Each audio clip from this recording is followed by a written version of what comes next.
Kita siapkan mulai bakti, kita ambil sikap berdiri, kita mulai ibadah. Lagu pembukaan.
Dalam nama Bapa dan Putra dan Roh Kudus. Amin. Semoga kasih karunia Yesus Kristus, cinta kasih Allah dan persekutuan Roh Kudus selalu beserta kita, sekarang dan selama-lamanya. Selamat pagi. Amin. Terima kasih untuk kehadiran Bapak-Bapak yang terkasih, saudara-saudara yang terkasih.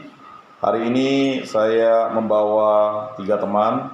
Yang pertama dari komunitas Bapak-Bapak Katolik Paroki Bunda Maria Jeruju. Nanti mereka akan ikut sebulan sekali bersama saya untuk jadwal rutin.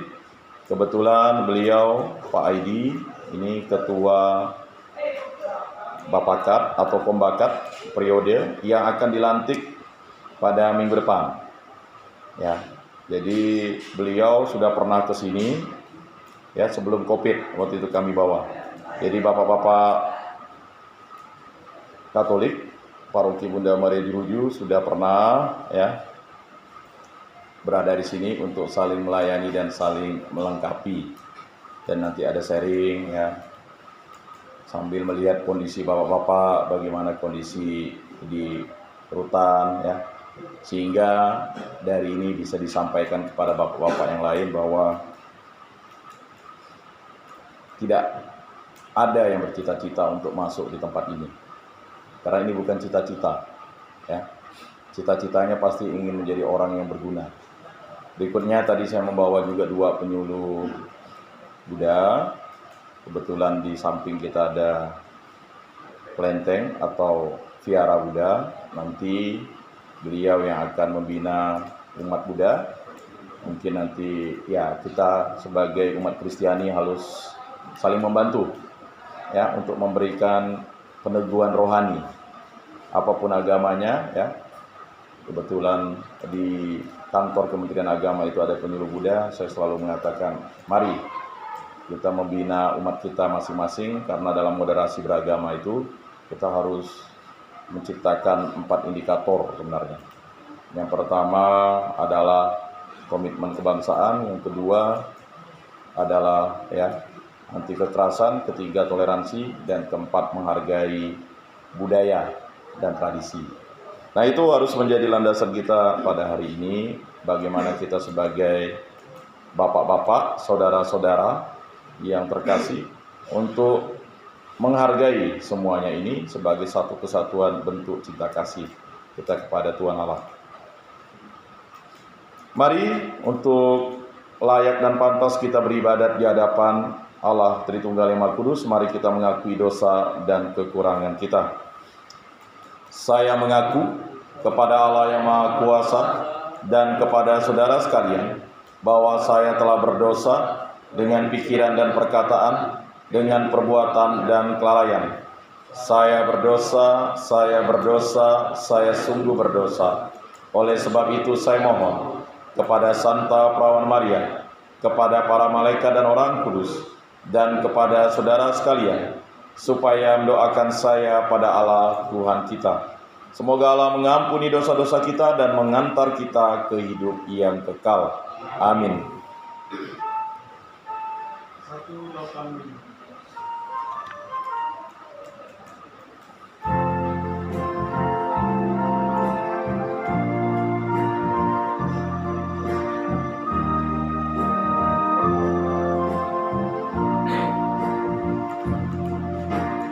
Tuhan kasihanilah kami, kasihanilah.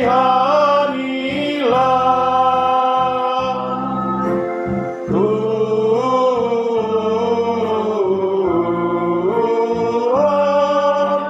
kasihanilah kami, tunjukkan belas kasihan-Mu kepada kami, ya Putera Bapa. Kristus kasihanilah kami,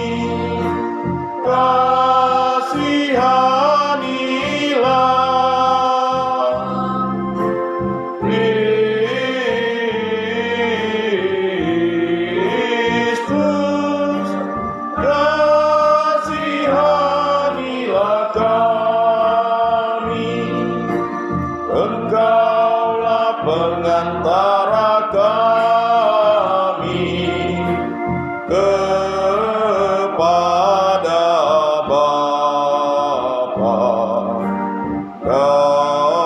Kasihani kami.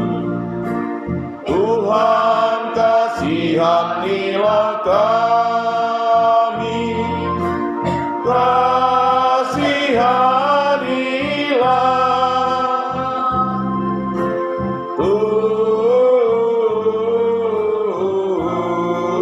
Tuhan kasihanilah kami. Marilah kita berdoa. Allah Bapa Mahastia, kami bersyukur karena Engkau telah memperbaharui janji dalam diri Yesus Putra-Mu.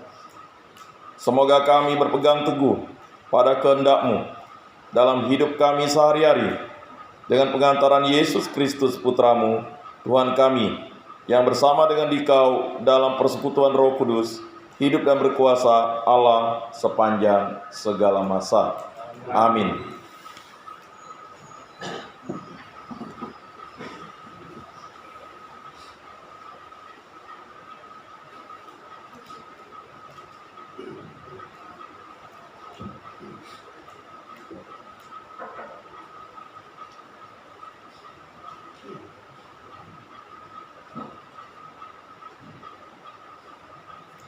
Setelah itu akan kutempatkan di awan sebagai tanda perjanjian antara aku dan bumi. Bacaan dari Kitab Kejadian. Sesudah air bah, Allah memberkatimu dan anak-anaknya serta bersabda kepada mereka, beranak cucu dan bertambah banyaklah, serta penuhilah bumi.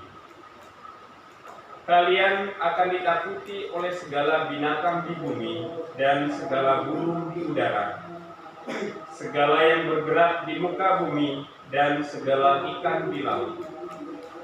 Ke dalam tanganmu-lah semuanya itu kuserahkan. Segala yang bergerak dan hidup akan menjadi makananmu. Aku memberikan semuanya itu kepadamu, seperti juga tumbuh-tumbuhan hijau. Hanya daging yang masih ada nyawanya, yakni darahnya, janganlah kalian makan. Tetapi mengenai darahmu, yakni nyawamu, aku akan menuntut balasnya. Dari segala binatang aku akan menuntutnya, dan dari setiap manusia aku akan menuntut nyawa sesama manusia.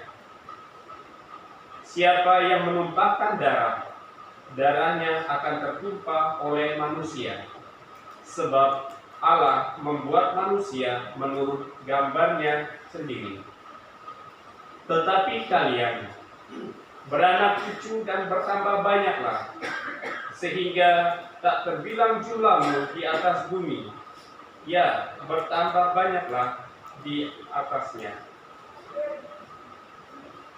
Bersabdalah Allah kepada Nuh dan anak-anaknya, camkanlah, aku mengadakan perjanjian dengan kalian dan keturunanmu, dan dengan segala makhluk hidup yang ada besertamu, yakni burung-burung, ternak, dan binatang-binatang liar di bumi, segala yang keluar dari bahteramu, segala binatang di bumi. Maka kuadakan perjanjianku dengan kalian, bahwa sejak kini segala yang hidup takkan dilenyapkan oleh air bah lagi, dan takkan ada lagi air bah untuk memusnahkan bumi. Allah bersabda pula, inilah tanda perjanjian yang kuadakan antara aku dan kalian, serta segala makhluk hidup yang ada sertamu, turun-temurun untuk selama-lamanya. Busurku akan kutempatkan di awan sebagai tanda perjanjian antara aku dan bumi. Demikianlah sabda Tuhan. Syukur kepada Allah.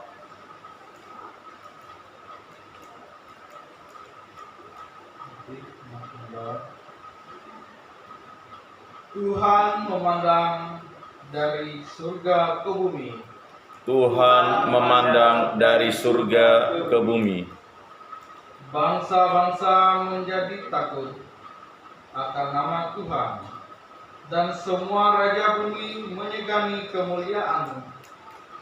Bila Engkau sudah membangun Sion dan menampakkan diri dalam kemuliaan-Mu, bila Engkau mendengarkan doa orang-orang bapa dan tidak memandang hina doa mereka, Tuhan memandang dari surga ke bumi. Biarlah hal ini dituliskan bagi angkatan kemudian, dan bangsa yang diciptakan nanti akan memuji Tuhan, sebab Ia telah memandang dari tempatnya yang kudus. Tuhan memandang dari surga ke bumi untuk mendengarkan keluhan orang tahanan dan membebaskan orang-orang yang ditentukan harus mati. Tuhan memandang dari surga ke bumi. Anak hamba-Hambamu akan diam dengan tentram, dan anak cucu mereka akan tetap ada di hadapan-Mu, supaya nama Tuhan diceritakan Sion, dan Dia dipuji-puji di Yerusalem. Apabila para bangsa berkumpul bersama-sama dan kerajaan-kerajaan kehimpaan untuk beribadah kepada Tuhan. Tuhan memandang dari surga ke bumi. Haleluya, haleluya, haleluya.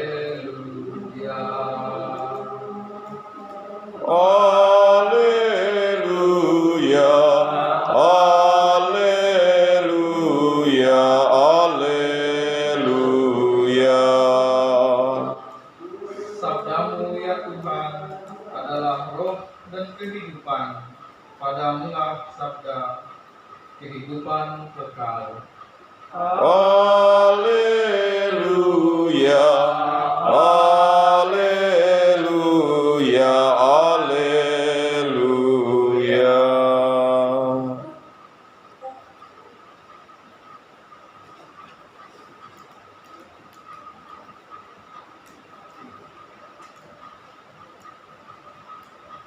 Inilah Injil suci menurut Markus. Dimuliakanlah Tuhan. Pada suatu hari, Yesus bersama murid-muridnya pergi ke kampung-kampung di sekitar Kaisarea Filipi. Di tengah jalan, ia bertanya kepada murid-muridnya, kata orang, "Siapakah aku ini?" Para murid menjawab, "Ada yang mengatakan Yohanes Pembaptis, ada juga yang mengatakan Elia. Ada pula yang mengatakan seorang daripada nabi." Yesus bertanya lagi kepada mereka, "Tetapi menurut kamu, siapakah aku ini?" Maka Petrus menjawab, "Engkaulah Mesias." Dan Yesus melarang mereka dengan keras supaya jangan memberitahukan kepada siapapun tentang Dia. Kemudian mulailah Yesus mengajarkan kepada mereka bahwa Anak Manusia harus menanggung banyak penderitaan. Ia akan ditolak oleh para tua-tua, imam-imam kepala, dan ahli-ahli Taurat, lalu dibunuh dan bangkit sesudah 3 hari. Hal ini dikatakannya dengan terus terang, tetapi Petrus menarik Yesus ke samping dan menegurnya. Maka berpalinglah Yesus dan sambil memandang murid-muridnya, ia memarahi Petrus, katanya, "Enyahlah iblis, sebab engkau bukan memikirkan apa yang dipikirkan Allah, melainkan apa yang dipikirkan manusia." Demikianlah Injil Tuhan. Terpujilah Kristus. Bapak-bapak yang terkasih dalam Yesus Kristus, beriman berarti kita mengikuti kehendak Allah. Mengikuti kehendak Allah berarti kita wajib mencintai Tuhan Allah dengan segenap hati, segenap jiwa, segenap akal budi, segenap kekuatan, dan mencintai sesama seperti mencintai diri sendiri. Itulah hukum yang terutama yang diwariskan oleh Yesus Kristus kepada kita. Bapak-bapak yang terkasih dalam Yesus Kristus, dalam bacaan hari ini dikisahkan dalam kitab Kejadian tentang bagaimana sesudah air bah, Nuh yang mengikuti kehendak Allah, menjadi diberkati oleh Allah, dan bersama anak-anaknya, Nuh diberkati karena sabda dan firman Allah. Allah memberkati Nuh dan anak-anaknya serta bersabda kepada mereka, "Beranak cucu dan bertambah banyaklah, serta penuhilah bumi. Kalian akan ditakuti oleh segala binatang di bumi dan segala burung di udara, segala yang bergerak di muka bumi dan segala ikan di laut. Ke dalam tanganmu lah semuanya itu diserahkan." Bapak-bapak, saudara-saudara yang terkasih dalam Yesus Kristus, itulah karunia Allah untuk orang yang diberkati. Jadi kita memperoleh kehendak bebas dari Allah, dan kita diberkati untuk bisa mengusahakan apapun di muka bumi ini, yang utamanya adalah hasilnya baik. Kita bisa berternak, kita bisa bertani, kita bisa berdagang, kita bisa mengajar, kita bisa berusaha menjadi kontraktor, kita bisa menjadi politisi, kita bisa menjadi PNS, kita bisa menjadi pegawai, kita bisa menjadi prajurit, polisi, tentara, dan segala macam pekerjaan yang bisa menghasilkan untuk memenuhi kebutuhan kita. Jadi kehendak Allah itu nyata ketika sesudah air bah. Karena apa? Karena manusia harus bekerja. Jadi maka Nuh dan anak-anaknya diberkati Allah untuk mengusahakan segala sesuatu yang ada di muka bumi ini agar menjadi rezeki untuk kehidupan dirinya, anak-anaknya, dan juga kehidupan kita manusia. Nah, makanya dalam doa Bapa kami, berilah kami rejeki pada hari ini. Selalu saya katakan, memang terjemahannya give me food and bread. Kawan-kawan dari gereja Kristen Protestan menerjemahkan berilah kami makanan yang secukupnya. Di Katolik, berilah kami rejeki pada hari ini. Sama, tapi berbeda kata. Tidak perlu diperdebatkan.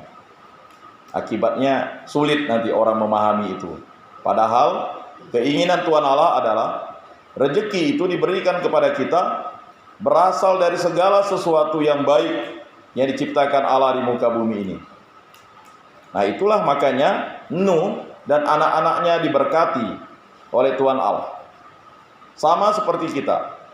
Ketika kita mengusahakan sesuatu, hendaknya kita harus mohon berkat dari Allah. Misalnya memulai usaha baru, memiliki mobil baru, memiliki rumah baru. Kata baru ini walaupun barangnya second ya tetap baru kita miliki kan. Maka hendak senantiasalah kita bersyukur kepada Allah karena Allah lah yang memberikan itu. Memang betul hasil jerih payah kita. Tetapi kan kalau kita tidak diberikan kesehatan, kita tidak diberikan kemampuan, kita tidak diberikan akal budi, kita tidak diberikan orang-orang yang mendukung kita, hasilnya tidak akan kita bisa nikmati. Nah, jadi keinginan Tuhan Allah adalah keinginan yang penuh kasih untuk memberkati seluruh ciptaan dan terutama umat manusia. Karena umat manusia adalah gambaran dan citra dari Allah. Saudara-saudari yang terkasih, ke dalam tangan-Mu lah semuanya itu diserahkan, ke dalam tangan-Mu lah. Jadi biasanya di beberapa gereja itu tangan Tuhan itu nampak kan? Karena Tuhan itu memang menjadi manusia, memiliki tangan dan kaki. Kalau kita baca kitab Kejadian sampai Wahyu, itu dijelaskan bagaimana rupa Allah itu. Jelas. Dan dalam perjanjian baru rupa Allah itu dialah Yesus. Aku dan Bapa adalah satu. Tetapi dalam perjanjian lama, ya, Adam dan Hawa mendengar Tuhan Allah berjalan di Taman Firdaus kan? Kan tidak mungkin Tuhan Allah mengambang. Berarti dia punya kaki, ya kan? Dan jelas di sini, ya, Allah menciptakan manusia secitra, segambar dengan dirinya. Jadi tidak perlu diragukan. Kalau kita melihat Allah dalam bentuk roh tidak akan mampu, karena kita hanyalah setitik debu. Tapi kalau kita melihat Tuhan Allah, ya, Sabda sudah menjadi manusia dan tinggal di antara kita, dialah Yesus Kristus. Dialah yang mendekati kita. Sehingga Tuhan Allah itu adalah Tuhan Allah yang benar-benar dekat dengan kita sehingga kita panggil Bapa. Bagi orang Kristiani luar biasa mendapat berkat memanggil Tuhan Allah Bapa. Bagi kawan-kawan yang lain kan sebutannya bermacam-macam. Bahkan bagi orang Israel yang diberkati atau dipilih Tuhan, dia tidak boleh memanggil Bapa. Dia harus memanggilnya menggunakan kata yang tinggi hurufnya. YHWH, Yahweh, Elohim, Adonai. Tidak bisa dia langsung Bapa begitu. Maka ketika Yesus mengajarkan doa Bapa kami, itu sudah diprotes sebenarnya. Hah? Bapa kami? Sebenarnya murid-murid Yesus itu sudah terkejut. Karena Yesus mengajarkan doa Bapa kami yang ada di surga. Karena Yesus Kristus. Maka kita bisa menyebut Bapa itu karena Yesus Kristus. Kalau tidak karena Yesus Kristus, tidak boleh menyebut Tuhan itu Bapa. Orang Yahudi juga tidak boleh. Karena Musa tidak menyebut Tuhan itu Bapa. Ya. Tetapi kita ingat Samuel. Jawaban ya iman Eli ya kepadanya apa? Ya kan? Ya Bapa, aku mendengarkan kamu. Di situ sebenarnya Tuhan Allah sudah disebut Bapa oleh Samuel. Karena Samuel dipanggil 3 kali kan. Tapi iman Eli itu tidak ngah. Panggilan pertama, dah tidur dulu. Panggilan kedua, tidur dulu, aku tidak memanggil kamu. Panggilan ketiga, tidak. Nah, kalau Tuhan memanggil kamu lagi, ya Bapa, aku mendengarkan kamu. Dah. Jadi iman Eli baru tahu ketika sudah 3 kali ya Samuel terbangun. Bapak-bapak yang terkasih dalam Yesus Kristus, segala yang bergerak dan hidup akan menjadi makananmu. Di sini Allah sudah menyatakan kehalalan makanan sebenarnya. Makanya perjanjian baru, ya, waktu Petrus itu dinampakkan semua makanan. Sebenarnya dalam perjanjian lama zaman Nuh itu halal semua makanan. Ini jelas nih ayatnya. Ya. Segala yang bergerak dan hidup akan menjadi makananmu. Yang bergerak dan hidup. Apa yang bergerak dan hidup? Binatang. Yang hidup tumbuhan. Kalau batu ya tidak mungkinlah dimakan. Di sini ayatnya banyak orang bertanya, di mana ayatnya itu mengatakan makanan halal? Sebenarnya dalam perjanjian lama tuh udah. Nah, dalam kitab inilah dia. Cuman banyak yang tidak ngeh, ya kan? Karena kan ingat, Nuh itu jauh masanya dari masa Abraham, apalagi masa Musa kan, jauh. Makanan itu menjadi tidak boleh dimakan ketika Musa ya menerima hukum dari Allah. Sebenarnya hukum itu diberikan kepada Musa dan bangsa Israel tujuannya untuk mengikuti kehendak Allah. Jadi seperti itu. Cuman bangsa Israel ini kan bangsa yang tegar tengkuk. Hukum itu harus tertulis. Ya kan? Harus tercatat. Harus dilakukan seperti yang tertulis. Kalau tidak tertulis itu tidak boleh. Makanya Musa itu dengan penuh kesabaran akhirnya menulis lagi. Ya, menulis. Mungkin kalau Musa mau menggambarkan Allah, Musa kalau mendekati Allah, Musa hanya menggambarkan Tuhan Allah itu seperti nyala api. Padahal Musa berjumpa dengan Yesus. Ya, di atas gunung itu berjumpa fisik, ya, sama seperti ketika Petrus melihat Yesus, ya, Musa dan Elia di atas gunung, ya kan? Ketika Petrus waktu itu, aku akan mendirikan 3 kemah katanya, bagi Yesus, bagi 2 orang tamumu itu, ya kan? Musa dan Elia. Nah, di sini, jadi kalau orang Kristen masih ada berpantang, itu urusan dialah. Mungkin ada beberapa gereja tak boleh makan ini, itu urusan aturan dogmanya. Jangan juga lalu dikait-kaitkan dengan kitab suci. Di dalam kitab Kejadian sudah jelas nih, segala yang bergerak dan hidup akan menjadi makananmu. Kan ini firman dan sabda Tuhan kan? Aku akan memberikan semuanya itu kepadamu seperti juga tumbuh-tumbuhan hijau. Hanya daging yang masih ada nyawanya, yakni darahnya, janganlah kalian makan. Nah, itu maksudnya. Tidak boleh makan daging mentah. Daging mentah itu maksudnya, ya, binatang yang masih hidup dimakan begitu. Itu yang dinyatakan kepada Nuh. Kan semua kita tidak boleh. Ya, masa misalnya makan tiba-tiba, mohon maaf, misalnya makan ayam hidup-hidup, kan tidak mungkin. Dijelaskan di sini. Ya, hanya daging yang masih ada nyawanya. Jadi kalau masih ada nyawanya janganlah dimakan kan. Tapi ada beberapa makanan yang masih ada nyawanya itu kan, dimakan. Ya, yakni darahnya janganlah kalian makan.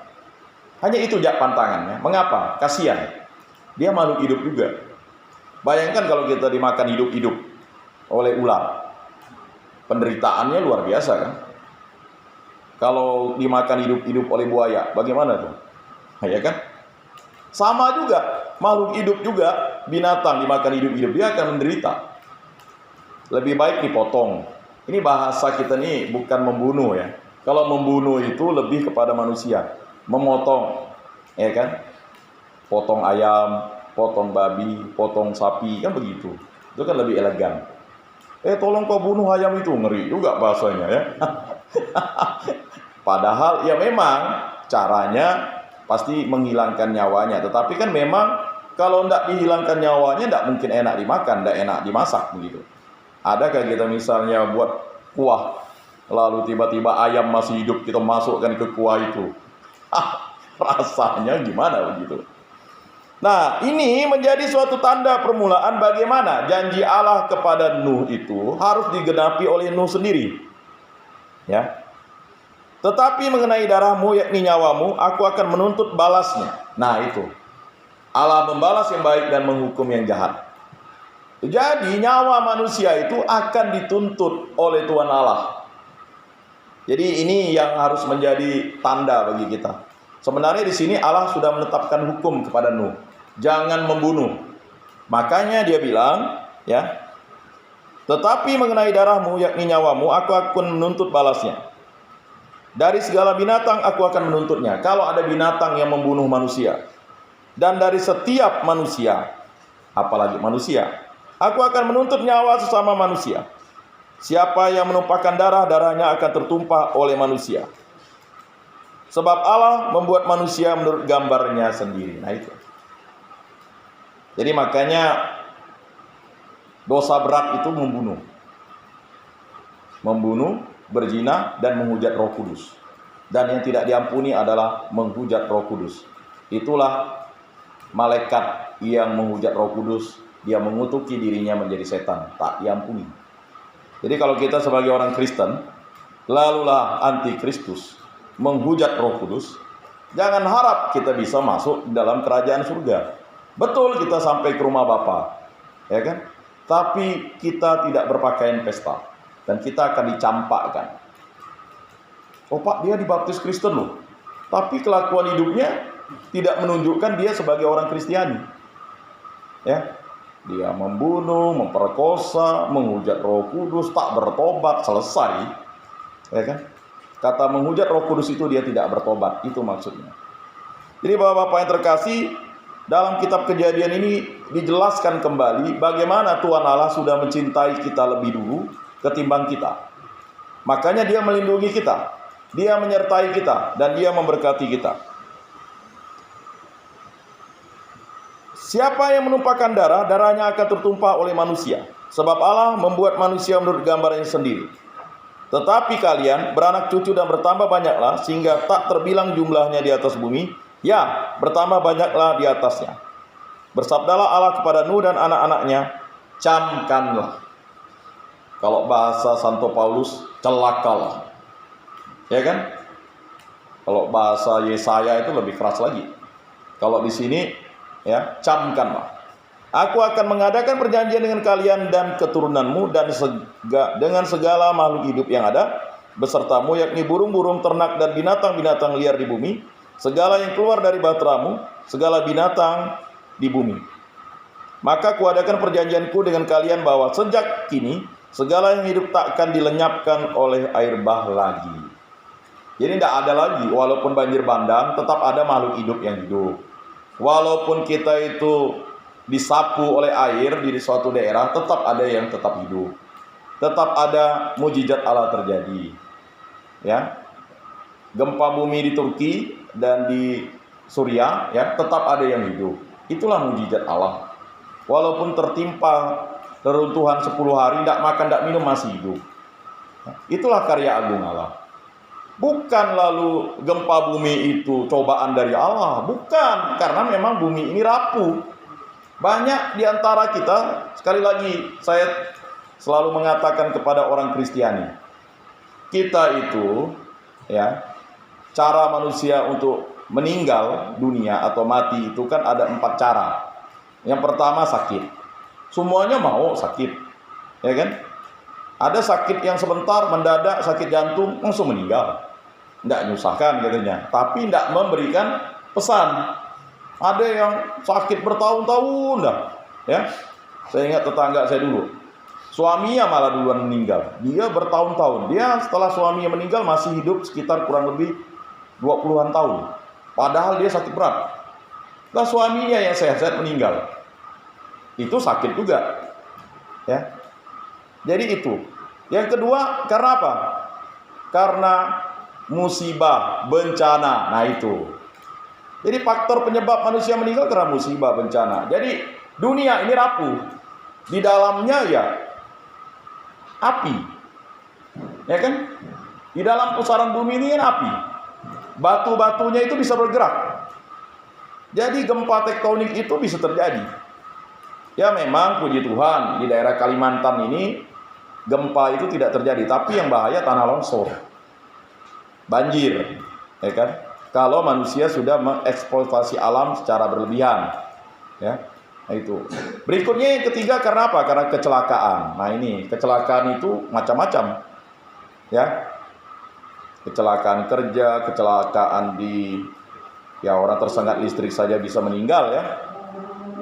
Saya ingat senior saya dulu, padahal udah biasa di lab listrik, rupanya kabel putus, hari hujan, mamang bakso bergetar.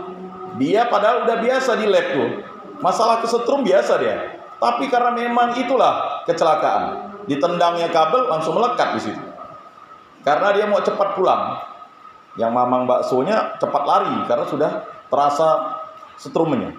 Dia malah nendang kabel itu gitu. Padahal udah biasa di lab. Ya. Orang pikir dia udah biasa main listrik, tapi tetap juga mati karena listriknya tadi. Ya, jadi masalah kecelakaan itu, ya, kapanpun, dimanapun bisa terjadi. Makanya kita harus berhati-hati, berjaga-jaga. Sudah hati-hati bawa kendaraan, masih juga yang lain tak berhati-hati. Ya, kita waktu itu mungkin sudah ada yang banyak lihat kan, blind spot. Sedang asik nunggu di traffic light, tiba-tiba mobil pembawa kontainernya mundur. Karena mobil itu remnya enggak ada tuh. Kan jadi temundur dia. Enggak kedengaran lagi, udah. Nah, itu kecelakaan. Berikutnya yang keempat, dibunuh, terbunuh, ya kan? Nah, itu. Yesus dibunuh. Jadi Yesus memilih sesuatu yang dianggap paling sial di muka bumi ini.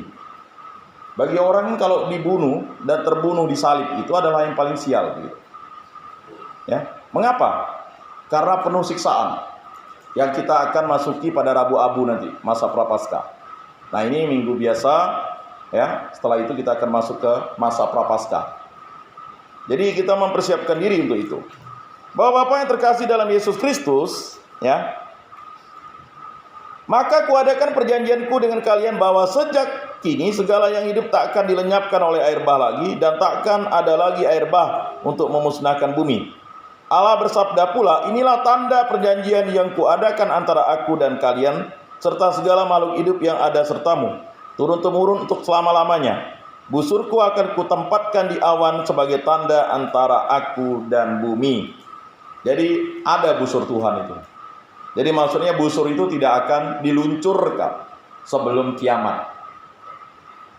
Jadi banyak yang bertanya kapan kiamat datang. Itu suka-suka Allah lah, hak Allah, kehendak Allah. Nanti ya Petrus yang akan dilepaskan.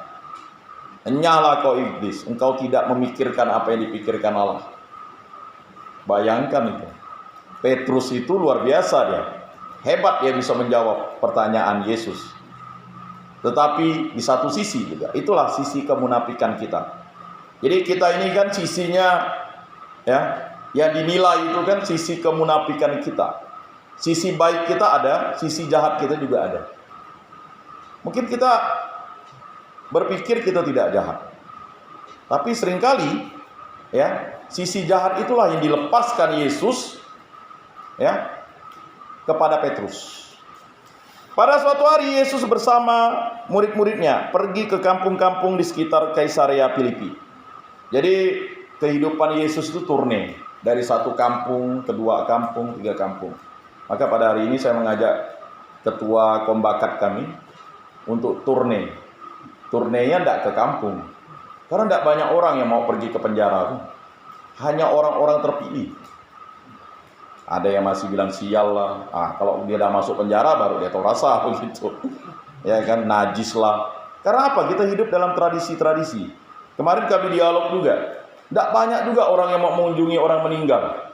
Alasannya sial lah, najis lah, nanti keluarga yang sakit bisa mati lah, demam lah, atau makan di tempat orang yang meninggal. Kan banyak terjadi itu. Tidak mau lah, geli lah, pantang lah, minum obat lah, macam-macam lah.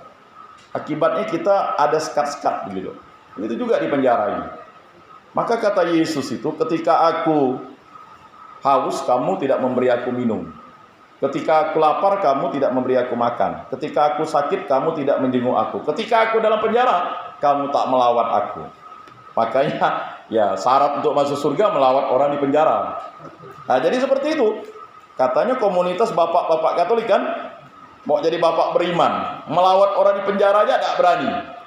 Ya, alasan macam-macam lah, kerjalah, inilah. Nah, ini harus dicamkan bagi kita. Dulu mungkin kita sebelum masuk di tempat ini juga kan, mungkin begitu kan. Ngapain lah ngelawat orang ini kan. Padahal, saudara-saudara kita di dalam penjara ini membutuhkan lawatan kita.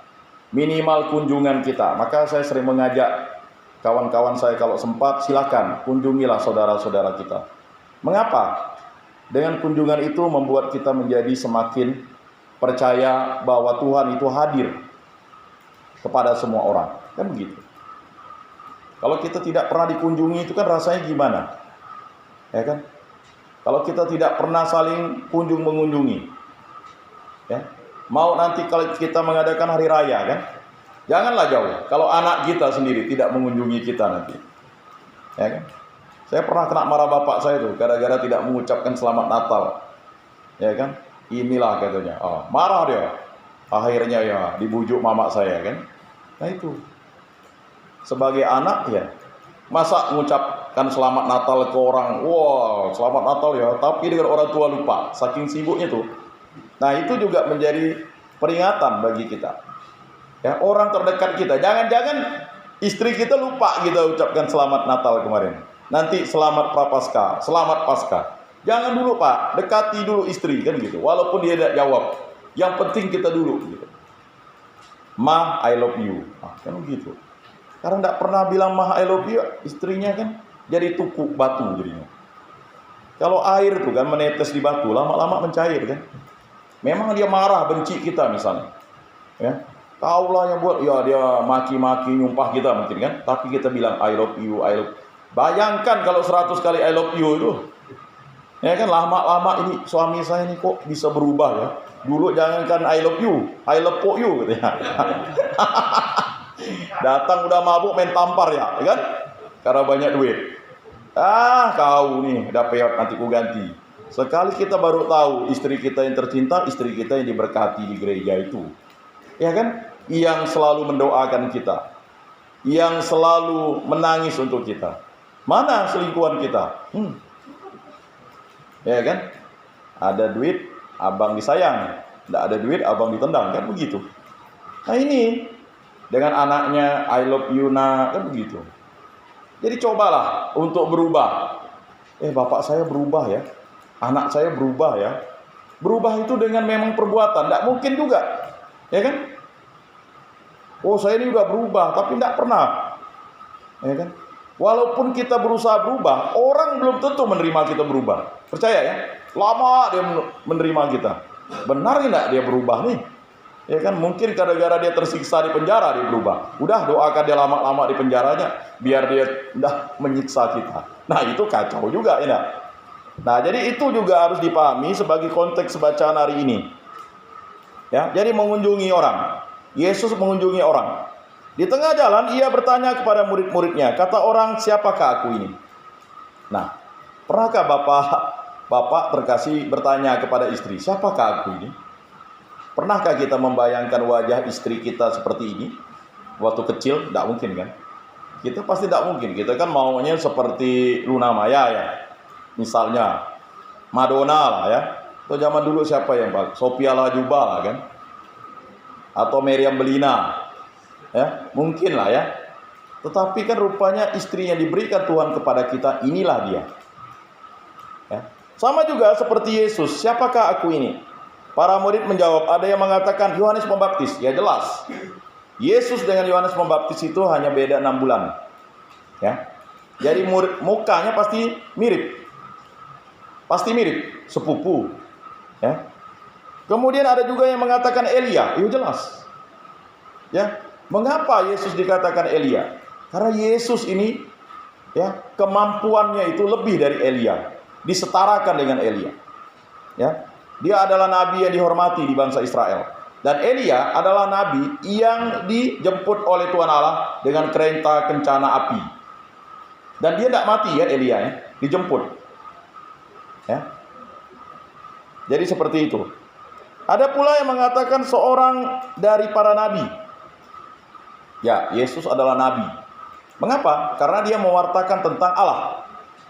Yesus bertanya lagi kepada mereka, tetapi menurut kamu siapakah aku ini? Maka Petrus menjawab, engkaulah Mesias. Engkaulah Mesias. Jawaban Petrus ini luar biasa. Karena yang ditunggu-tunggu bangsa Yahudi atau bangsa Israel itu adalah Mesias, Sang Juru Selamat. Dari mana Petrus ini bisa belajar tentang ini begitu? Ya, karena Andreas pernah ngomong kepadanya. Pet, katanya kan, kalau bahasa sekarang, aku telah melihat Mesias. Iya gak katanya? Coba kita baca dialog adiknya itu dengan abangnya. Baru abangnya percaya ya. Jadi Andreas dan Yohanes sepupu itu kan muridnya Yohanes Pembaptis. Makanya dia mengatakan ketika dia berjumpa dengan Yesus, aku telah melihat Mesias. Makanya ketika Andreas menyebutkan kepada Petrus dia melihat Mesias, Petrus tuh adalah orang yang sederhana. Dia tidak neko-neko. Mesias katanya. Dia mau jawab apa lagi begitu. Jadi dikategorikan ya dia memang lugu gitu. Ya. Dan pengetahuannya itu saja. Mesias. Dia tidak mau tahu Yesus itu apa kata orang. Dia taunya Mesias, maka dia dipercaya Yesus di atas batu karang ini akan kudirikan jemaatku dan kuasa maut tidak akan mengalahkannya. Ya. Jadi Mesias dia katakan. Dan Yesus melarang mereka dengan keras supaya jangan memberitahukan kepada siapapun tentang dia. Mengapa? Karena kalau tahu bahwa Yesus itu Mesias, orang-orang akan datang kepada Yesus dan bukan menyambut Yesus sebagai Tuhan Allah, menyambut Yesus sebagai dukun. Lihat tuh apa yang terjadi ketika ada orang disembuhkan. Lalu tiba-tiba ramai datang orang kan. Oh, Yesus bisa mengusir setan nih. Jadi bukan Yesus itu sebagai Tuhan Allah harus dipuji, dimuliakan dan disembah. Justru sebagai dukun pula. Mengusir setan bisa, mengobati orang bisa. Bahkan ada yang menyatakan, orang kayak apa dia nih? Ya kan, orang mati pun dihidupkannya katanya. Karena manusia itu pikirannya itu terbatas. Kemudian mulailah Yesus mengajarkan kepada mereka bahwa anak manusia harus menanggung banyak penderitaan. Nah, ini yang tidak mampu. Ya. Petrus itu tidak mau Yesus itu menderita. Itu pikiran kita. Ya. Jadi pikiran manusia itu lemah. Lalu Yesus bilang, Yesus menanggung bahwa anak manusia harus menanggung banyak penderitaan. Ia akan ditolak oleh para tua-tua, imam-imam kepala dan ahli-ahli Taurat, lalu dibunuh dan bangkit sesudah 3 hari. Dia sudah menubuatkan tentang kematiannya, dibunuh. Nah, itu tadi cara yang keempat. Ya.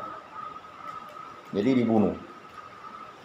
Jadi bapak-bapak mungkin bisa membayangkan kalau orang sudah memilih, pasti menyeramkan kan? Pasti bapak-bapak memilih yang sakit dari 4 kategori itu kan? Ya, kalau meninggal dunia pilih yang sakit saja kan? Maunya kan seperti itu. Ya sama-sama menderita sih. Ya. Nah, hal ini dikatakannya dengan terus terang. Tetapi Petrus menarik Yesus ke samping dan menegurnya. Maka berpalinglah Yesus dan sambil memandang murid-muridnya, ia memarahi Petrus. Katanya, "Nyala iblis, sebab engkau bukan memikirkan apa yang dipikirkan Allah, melainkan apa yang dipikirkan manusia." Jadi ini adalah pengusiran tingkat tinggi, paling tinggi. Iblis itu tak akan mampu melawan kuasa dan kehendak Allah. Jadi di dalam diri manusia itu ada sifat jahat yang harus dilepaskan. Sifat jahat itu apa? Sifat jahat untuk memikirkan egois diri sendiri. Petrus percaya dia Mesias, tetapi Petrus tidak percaya bahwa dia menderita. Nah, itu yang harus dijungkir balikan. Jadi Petrus dilepaskan dari ketidakpercayaan. Pokok apa yang dikatakan Yesus harus kalian percaya. Sama seperti Petrus ini, dia sudah percaya bahwa Yesus itu Mesias, tetapi dia tidak percaya bahwa Mesias itu harus menderita. Jadi kita percaya Yesus, tapi tidak mau melakukan kehendak Yesus. Ya sama seperti malaikat. Malaikat itu kan melakukan kehendak Allah. Iblis tidak melakukan kehendak Allah, itu saja. Bedanya itu. Ya. Sama seperti kita orang Kristiani yang sudah dibaptis. Ya. Kita percaya Yesus tapi tak ke gereja. Percaya Yesus tapi tak berdoa. Percaya Yesus tapi tak berbuat baik. Percaya Yesus tapi masih dendam. Percaya Yesus tapi masih berlaku hal yang jahat. Percaya Yesus tapi masih mengumpat. Percaya Yesus tapi banyak melakukan hal-hal yang kotor dan jahat. Baik pikiran, ya kan? Apalagi di sini tidak pernah lihat perempuan, kan? Lihatnya sipir-sipir perempuan atau pegawai perempuan. Pikirannya tah melayang-layang melantur kemana. Syukurlah ada misalnya ya televisi atau handphone. Oh, bisa melihat perempuan, ya. Nah, jangan-jangan kawannya yang mirip perempuan dilihatnya perempuan. Ya kan, pikiran-pikiran cabul itu datang dalam pikiran. Ya kan? Apalagi sudah lama, kan? Apalagi yang sudah ya beristri, kan? Namanya syahwat. Itu kan harus dikendalikan. Kalau tidak ada kegiatan rohani setiap hari di rumah saja atau di sel saja, itu pandai di situ, sama seperti penjara di negara tertentu itu ya, saya tonton. Jadi di dalam sel itu dia jadi suami istri. Jadi ada 8 orang di dalam sel itu, yang mana suami, yang mana istri. Ya tergantunglah dia pilih posisinya sebagai apa. Laki-laki, karena sudah tidak ada. Tapi di beberapa negara di Amerika Selatan itu ada, dikasih kesempatan untuk ketemu dengan istri. Dan silakanlah melakukan hubungan suami istri, asal istrinya sah. Bahkan yang sudah divonis mati pun boleh beristri. Mau juga istrinya, dapat anak juga dia. Umur 60 mau dihukum mati karena dia pembunuh berantai. 50 orang dibunuhnya. Tapi tetap dikasih kesempatan. Yang namanya manusia kan harus dikasih kesempatan untuk beranak cucu. Itu penjara-penjara di negara tertentu. Ya. Tapi kalau di sistem kita ini mungkin masih belum, ya. Mungkin masih diam-diam gitu.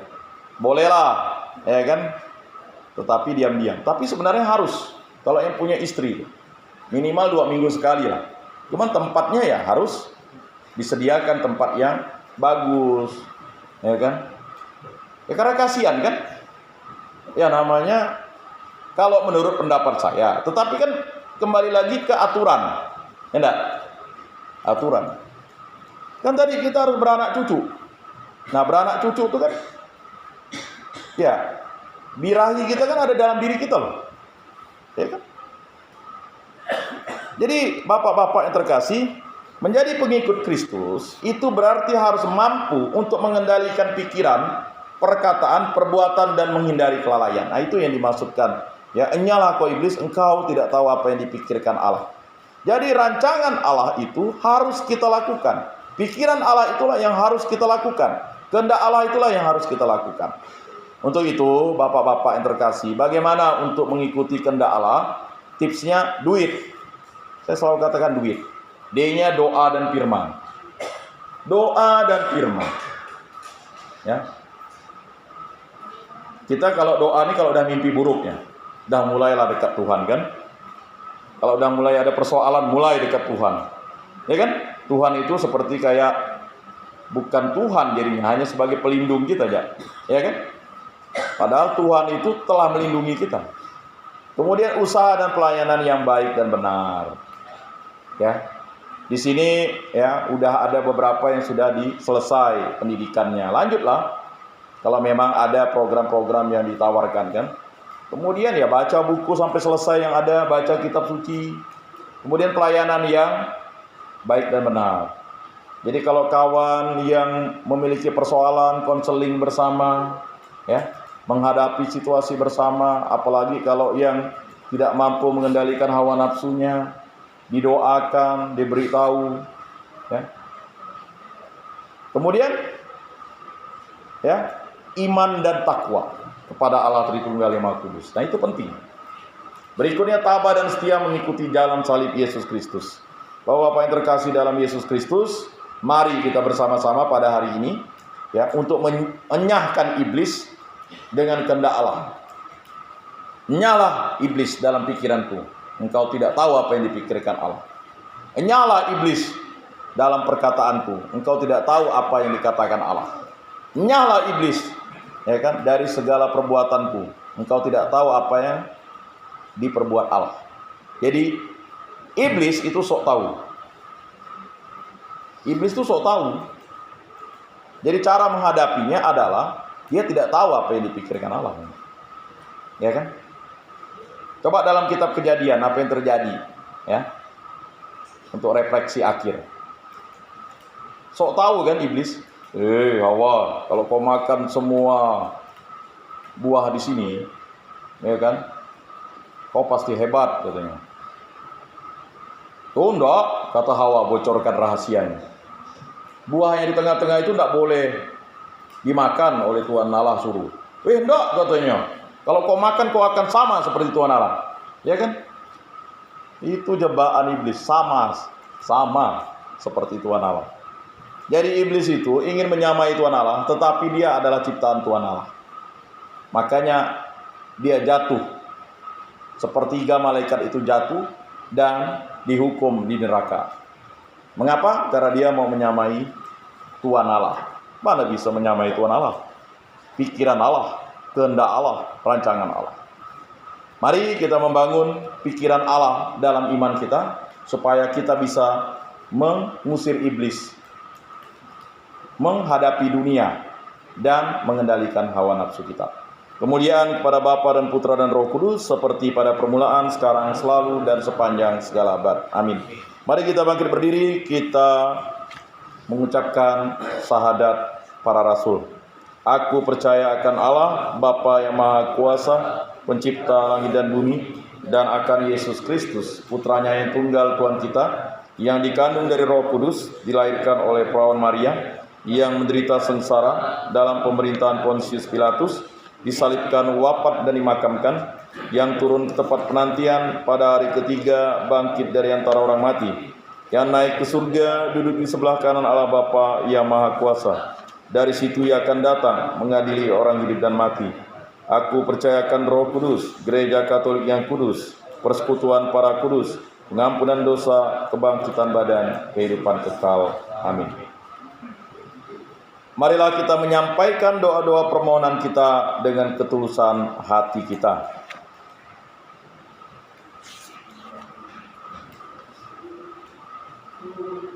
Bagi para penanggung jawab dalam gereja dan negara, semoga Allah Bapa menerangi para penanggung jawab dalam gereja dan negara, agar jangan menganggap kebebasan anak buah sebagai ancaman atas kewibawaan, melainkan secara positif membimbing mereka menuju kedewasaan. Marilah kita mohon. Kabulkanlah doa kami ya Tuhan. Bagi para orang tua dan para pendidik, semoga Allah Bapa meluaskan kiranya pandangan para orang tua dan para pendidik, agar tidak berpaku pada adat kebiasaan pada masa muda mereka, melainkan terbuka untuk mendengar cita-cita kaum muda dewasa. Marilah kita mohon. Tuhan, dengarkanlah umat-Mu. Bagi kaum muda, semoga Allah Bapa menyadarkan kiranya kaum muda zaman sekarang jangan sampai mereka terbawa oleh arus kemewahan dan kesenangan, tetapi berpandangan teguh bahwa lebih baik memberi daripada menerima. Marilah kita mohon. Tuhan, dengarkanlah umat-Mu. Bagi kita sendiri di sini, semoga Allah Bapa mendampingi kita dalam memberi kesaksian tentang ajaran putranya kepada masyarakat di sekitar kita. Marilah kita mohon. Tuhan, dengarkanlah umat-Mu. Ya Allah Tritunggal yang Maha Kudus, demikianlah doa-doa yang kami sampaikan pada masa persiapan penuh harapan ini. Perkenankanlah kami mengarahkan hidup dan kedamaian dunia sekarang dan sepanjang masa. Amin.